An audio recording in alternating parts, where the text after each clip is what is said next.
ఇట్లా ఎలక్షన్ కొంచెం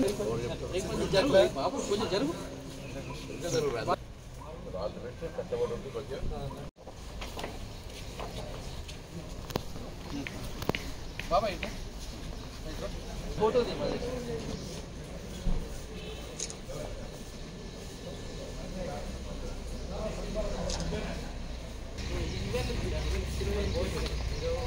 రాష్ట్రంలో కులగణన ఒక చారిత్రక నిర్ణయం.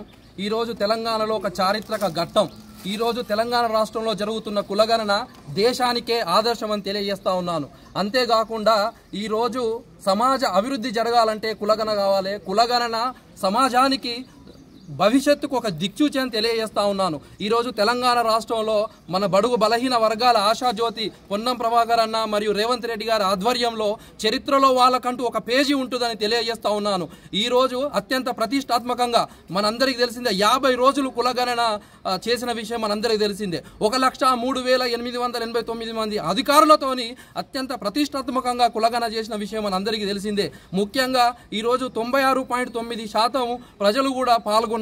ఒక 3.1% మాత్రమే పాల్గొనలేదు. దీనిలో భాగంగా కుల సంఘాలు మేధావులు ప్రభుత్వం దృష్టికి పోతే వాళ్ళు సానుకూలంగా స్పందించి గతంలో ఏనాడు లేని విధంగా వాళ్ళు వెంటనే పొన్నం ప్రభాకర్ అన్న గారు అందరి మేధావులను కుల సంఘ నేతలను బీసీ సంఘ నేతలను పిలిపించి వాళ్ళ సమస్యలు ఏందో వెంటనే పరిష్కరించాలని చర్చలు జరిపి వెంటనే రీసర్వే కూడా ఈరోజు ఇవ్వడం అనేది ఒక చారిత్రక నిర్ణయము. చరిత్రలో ఒక పేజీ అంటూ పొన్నం ప్రభాకర్ అన్నకు రేవంత్ అన్నకు ఉంటుందని తెలియజేస్తా ఉన్నాను. ఈరోజు రీసర్వేలో భాగంగా దయతలచి నవ సమాజ భవిష్యత్తు కోసం ప్రతి ఒక్కరూ సర్వేలో పాల్గొనాలని, సర్వేలో పాల్గొనడం రీసర్వేలో మన ప్రతి ఒక్కరి బాధ్యత అని చేయి కలుపుదాం, సర్వేలో పాల్గొందాం. ఈరోజు తెలంగాణ రాష్ట్రం రాహుల్ గాంధీ కన్న కలలు ఈరోజు కులగణన దేశ విదేశాలలో కూడా చర్చకు రావడానికి ప్రధాన కారణం ఈరోజు రాహుల్ గాంధీ గారు తెలంగాణ రాష్ట్రానికి ఒక బ్రాండ్ అంబాసిడర్ అని తెలియజేస్తా ఉన్నాను. థ్యాంక్ యూ అండి. జాతీయ బీసీసీఎల్ నాయకుడు కుమారస్వామి గారు అదేవిధంగా మిగతా బీసీ సంఘాల వాళ్ళందరూ కూడా తెలంగాణ ప్రభుత్వం రాష్ట్ర వ్యాప్తంగా చేసినటువంటి కుల సర్వేకు సంబంధించి ఇంకా చేసుకొని కుటుంబాల వాళ్ళందరూ కూడా విధిగా చేసుకొని తెలంగాణ జనాభా లెక్కల్లో మీ పేర్లు ఉంచుకునే విధంగా మరి ఈ యొక్క అవకాశాన్ని వినియోగించుకోవాలని కోరుతా ఉన్నాం.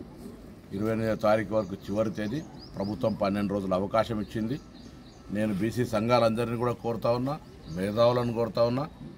ఈ తెలంగాణ ప్రభుత్వం దేశవ్యాప్తంగా ఒక రోల్ మోడల్ మార్గదర్శకత్వం ఉండే విధంగా ఈరోజు ఈ కుల సర్వే ప్రక్రియ చేపట్టే సందర్భంలో కొంత కుల సర్వేలో పాల్గొనని వాళ్ళు విమర్శిస్తూ ఉన్నారు. కుల సర్వేను వ్యతిరేకిస్తూ కోర్టుల్లో అఫిడవిట్ చేసిన పార్టీలు వ్యతిరేకిస్తున్నాయి. ఇటువంటి సందర్భంలో బీసీ సంఘాల నాయకులుగా బీసీ మేధావులుగా అందరి బాధ్యత జనములు అందరూ కూడా ఈ యొక్క సర్వేలో పాల్గొనేలా అన్ని రకాల కార్యక్రమాలను ప్రజలను చైతన్యపరిచే విధంగా చూడాలని కోరుతూ అందరికీ మరి కుమారస్వామికి మిగతా మిత్రులందరికీ శుభాకాంక్షలు తెలియజేస్తాను.